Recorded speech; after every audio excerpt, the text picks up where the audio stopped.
back in the 1950s, most people aren't aware of it, but there was a scientific storm in America all through the late 50s about this thing out there in space, because the astronomers were all watching it, and that was back when they weren't afraid to talk about it. It was in the science magazines. I mean, I had a subscription to, like, Popular Science, and hell, it was on the front cover of the magazine one day in, like, 1961.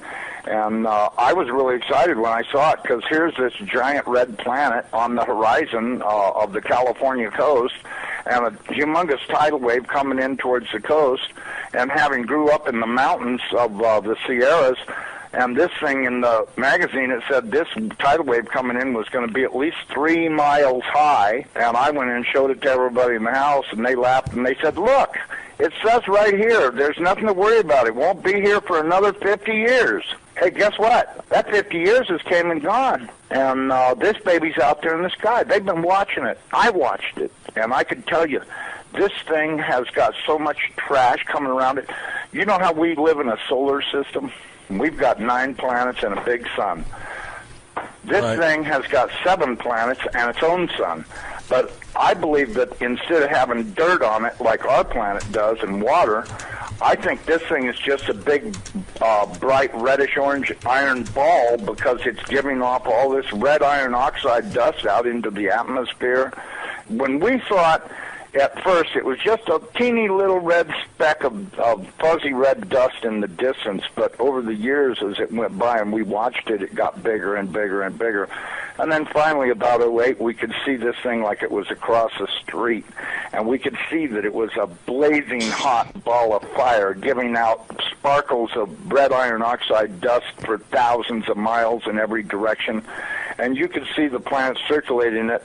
Now, I'll tell you one thing that I really am nervous about. I think this thing's got a planet like ours circling it. This is its own solar system. We're about to have a solar system come through the middle of our solar system. This can't be good. But unfortunately, it looks as though that's what's going to happen. Hopefully nothing in this mess will hit us, even though it does say it will in the Bible, leastwise it does in my Bible. It says we can expect all kinds of problems. We were looking at asteroids. Right close to this thing, there's asteroids that are floating around right near the, that are orbiting the main sun itself. These things appear to be about 500 miles across. And as you go back into the tail, you get into meteorites that go back for millions of miles in the tail. This thing looks like a giant red teardrop-shaped dust cloud. And you can see, once if you're able to see it up close like we did, you can see every speck out there. I guarantee you there's trillions of meteorites following this thing. Now, these CIA people that I know say that we're not going to be that close to it when it goes past us. They're saying that in order to attain breakaway speed, when it comes up around the backside of the sun, its speed will at least double, possibly more, which will put it here earlier than everybody is saying it will, and that this thing will probably be about 20 million miles from us when it crosses in front of us.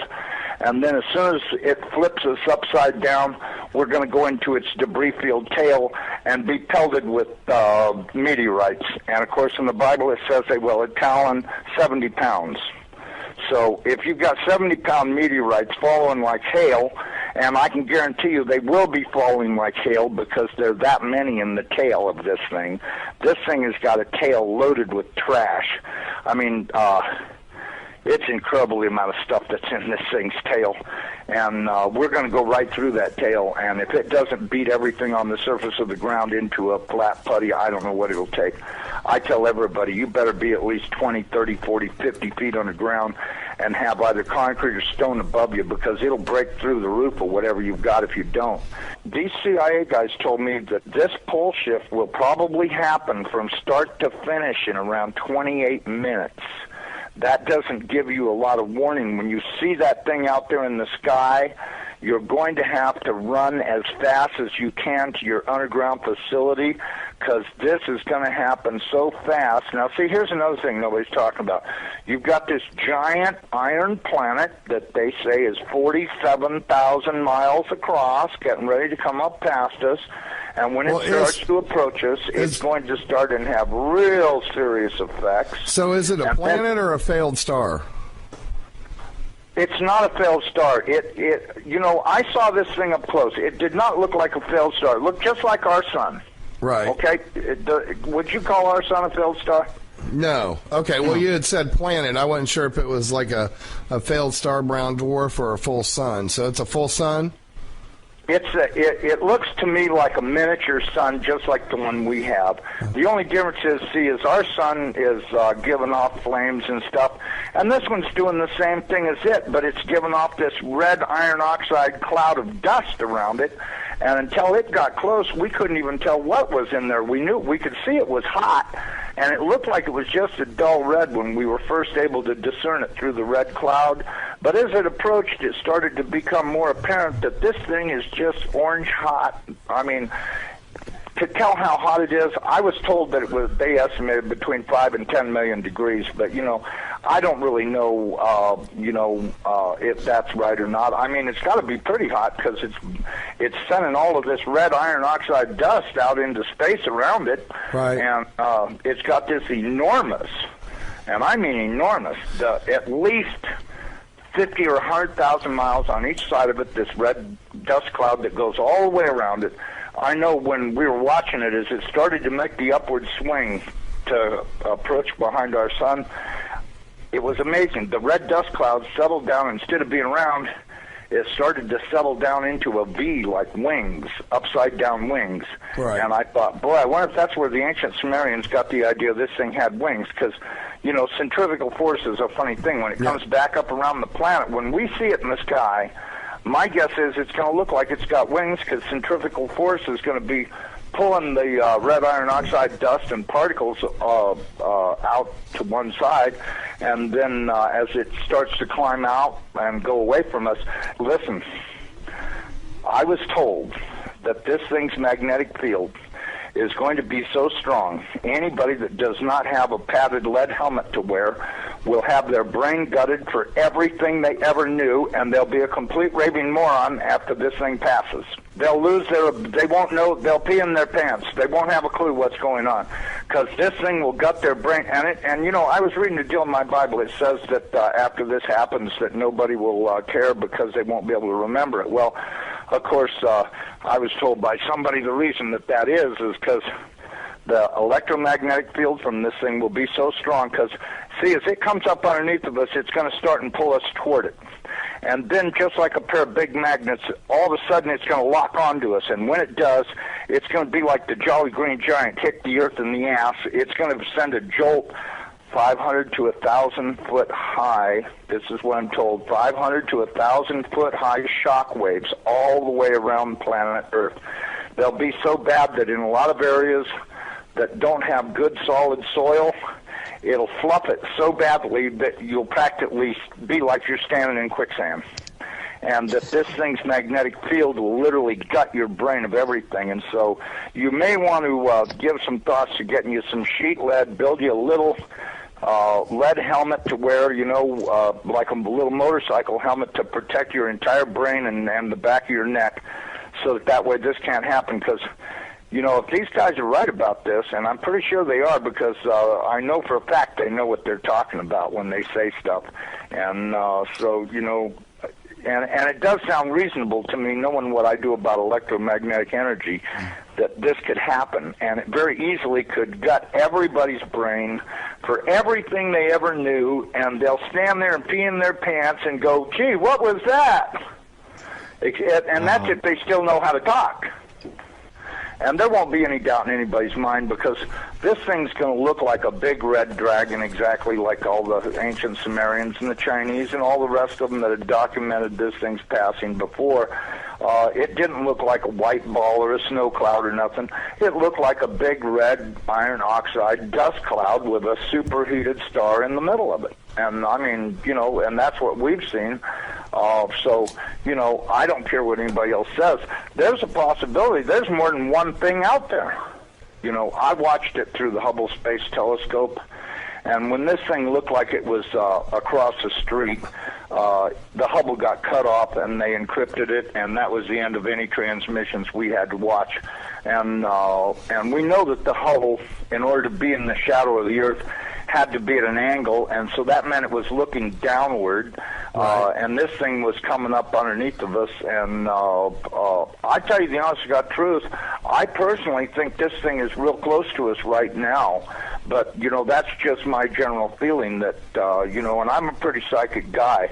I have the feeling that this thing is right close by and that we're going to see it any time. I mean, I've been doing everything I could do to get prepared for it to... I'm really worried about what Jesus says.